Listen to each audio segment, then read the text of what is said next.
Hey guys, it's PhoneArena and you're watching our video review of AT&T's version of the Palm Pixi Plus.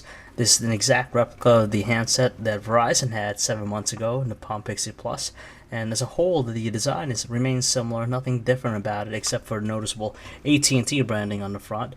It's a very streamlined handset and very thin. It's also extremely lightweight in the pockets. You don't notice it too well.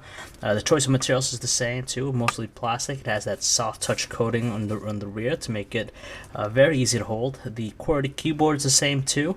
It's raised slightly from the surface. They have a pretty good responsive feel to them, but it's cramped. So some people might not like the fact that it's kind of small.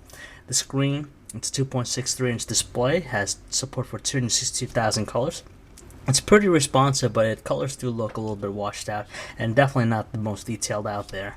The Palm Pixi Plus for AT&T is running webOS version 1.4.3, and to tell you the truth, it's actually the same as what we saw on Verizon's version. It does a great job as far as multitasking. It's one of the few platforms out there that does it fairly well. You can move up to different cards. The thing that we did notice is that sometimes there's just some performance issues as far as navigating. It didn't feel like it was responsive, and there's some lag also present when you have multiple stuff running. Web browsing, though, is pretty good. Anyone who loves surfing the web will be happy with the experience. It has multi-touch gestures enabled, so you can do pinch to zoom, but as you notice, if you scroll too quickly, you kind of notice it taking some time to render the page.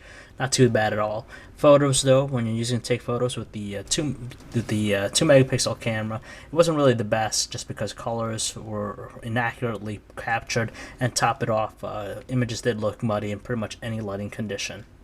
Calling quality in the Palm Pixi Plus is acceptable, despite some minor distortion issues on our end, but voices did sound pretty clear and distinguishable on both ends. When we switched over to the speakerphone, however, it didn't pack a lot of power, so it made it rather difficult to hear our callers. We didn't have any issues as far as retaining signal strength to the network, and it did fairly well in that area. And finally, battery life came in at 1.5 days. We'd imagine we'd get a little bit more by managing the brightness or manually setting it to its lowest setting.